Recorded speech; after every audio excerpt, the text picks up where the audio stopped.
홈팀 올림피아코스는 4-2-3-1 포메이션을 기반으로 하며 엘카비가 최전방에서 제공권과 마무리를 동시에 책임진다. 마르틴스는 중원에서 전환 패스를 통해 템포를 조율하고 모우자키티스는 측면에서 폭넓은 움직임으로 활로를 만들어낸다. 하지만 주축 자원들의 부상 공백이 크다.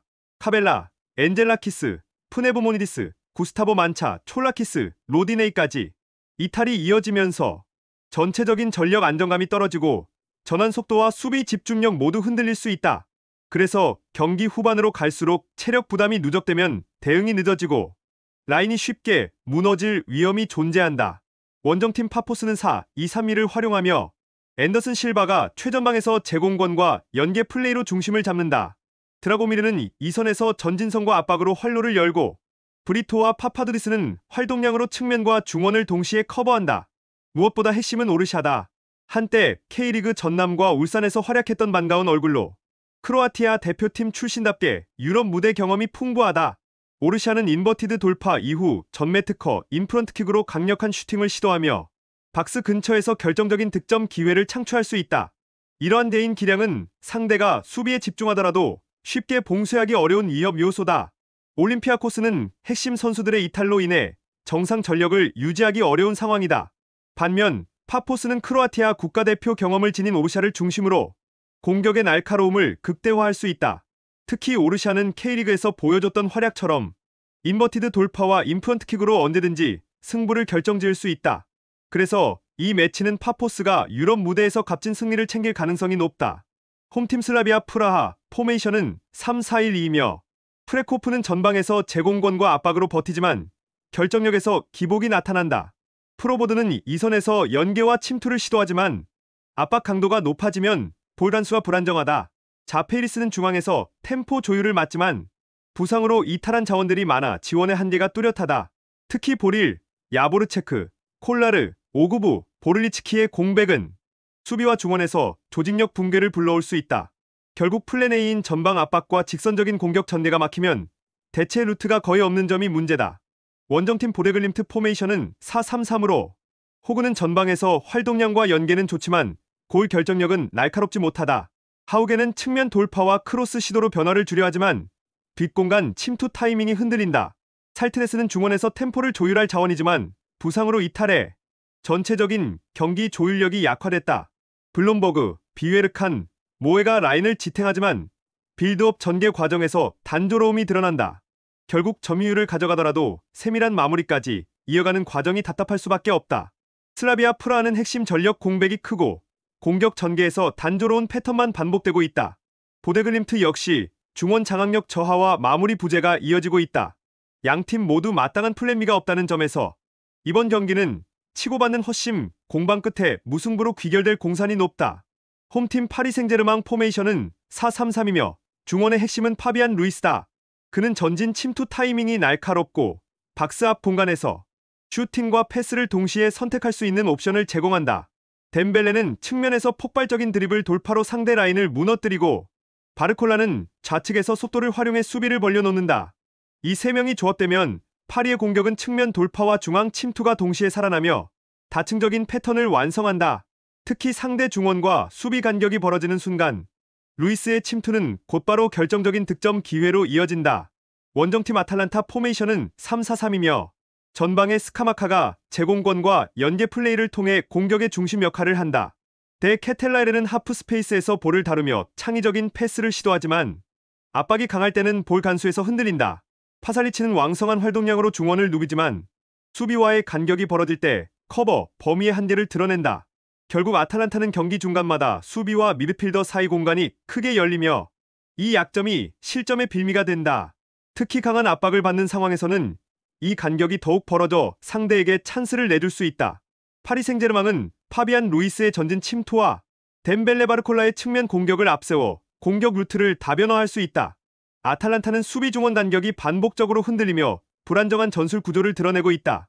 그래서 이 경기는 PSG가 홈에서 공격 템포를 장악하며 승리를 거머쥘 가능성이 높다. 홈팀 바이에른 뮌헨 포메이션은 4-2-3-1이며 K는 문전에서의 결정력뿐만 아니라 하프라인까지 내려와 연계와 패스 분배를 수행한다.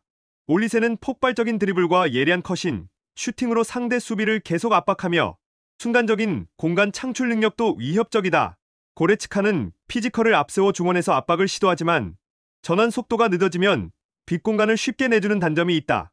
특히 미네는 전방에서 압박이 끊겼을 때 포백이 전진하다가 하프 스페이스를 비워주는 장면이 반복적으로 발생하고 있다. 그래서 안정적인 수비 블록을 형성하지 못하면 홈에서도 위험한 순간을 자주 맞을 수 있다. 원정팀 첼시 포메이션은 4-2-3-1이며 리암 델랍은 제공권과 문전 움직임을 바탕으로 상대 수비를 흔드는 전방 타깃 역할을 한다. 페드로 네투는 폭발적인 스피드로 측면 돌파를 시도하며 빠른 전환 상황에서 위협적인 크로스를 공급한다. 주앙 페드로는 중앙에서 대각선 침투를 통해 하프 스페이스를 공략하고 순간적으로 박스 안 공격수와 연결의 득점 기회를 창출한다. 첼시는 이 패턴을 반복적으로 활용하면서 상대 수비를 끌어내고 역습 전환 속도에서도 확실히 우위를 점할 수 있다. 특히 도르트문트전에서도 드러났듯 원정에서도 빠른 전환만 성공하면 날카롭게 상대 박스를 흔드는 전술을 보여주고 있다.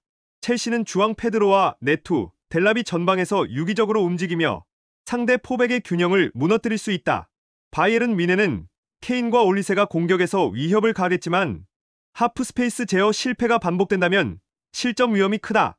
그래서 이번 경기는 원정임에도 첼시가 승리를 챙길 가능성이 높다. 홈팀 리버풀 포메이션은 4-2-3-1이며 에키티케는 빠른 돌파와 문전 움직임으로 전방 압박의 선봉 역할을 한다. 모하메드 살라는 특유의 절묘한 침투 타이밍과 왼발 마무리 능력으로 상대 수비 뒷공간을 치명적으로 파고든다. 비르츠는 이선에서 창의적인 패스와 전진 드리블을 통해 공격 리듬을 만들어내며 순간적인 패스 연결로 수비 라인을 흔든다. 리버풀은 전방 압박과 측면 전환을 빠르게 반복하며 상대 블록을 벌려놓고 침투 패턴으로 득점을 창출한다. 특히 홈에서의 강한 템포는 초반부터 상대를 압박해 경기를 주도할 수 있는 무기가 된다. 원정팀 에이티 마드리드 포메이션은 4-4-2며 쉐를로트는 제공권과 연계 플레이를 통해 전방에서 버티는 힘을 보여준다. 줄리아노 시메오네는 왕성한 활동량과 압박으로 상대 빌드업을 끊으려 하지만 효율적인 마무리는 부족하다. 파블로 바리오스는 중원에서 템포 조율을 시도하지만 경험 부족으로 압박에 흔들리는 장면이 잦다. 에이티 마드리드는 올 시즌 수비와 미드필더 간격이 지나치게 벌어지며 위험 상황을 반복적으로 허용하고 있다. 특히 측면 수비 뒷공간은 상대 윙포워드에게 쉽게 열려 있고 커버 타이밍이 늦어 실점 위기로 직결된다. 리버풀은 살라와 비르츠를 중심으로 빠른 침투와 연계 플레이를 통해 수비 간격을 무너뜨릴 수 있다. 에이티 마드리드는 구조적 문제와 측면 뒷공간 불안으로 리버풀의 공격을 버티기 힘들다. 홈에서 강한 템포와 압박을 유지하는 리버풀이 결국 승부의 흐름을 지배할 가능성이 크다. 홈팀 아약스는 4-2-3-1 포메이션을 활용하며 베오르스트가 최전방에서 제공권과 마무리를 책임진다. 라울 모로는 측면에서 돌파와 크로스로 변화를 주고 스티브는 이선에서 공격 전환과 패스 연결의 중심축 역할을 맡는다. 하지만 가장 큰 문제는 포백 수비다. 센터백 라인은 순간적인 스피드가 떨어져 발 빠른 공격수를 상대할 때 대응이 늦는 장면이 잦다. 그래서 전환 상황에서 수비 뒷공간이 넓게 열리고 빠른 침투형 공격수에게 치명적인 약점으로 작용한다. 또한 빌드업 과정에서 중원 압박에 흔들리면 패스 연결이 불안정해져 공격 전개가 끊기는 경우가 많다.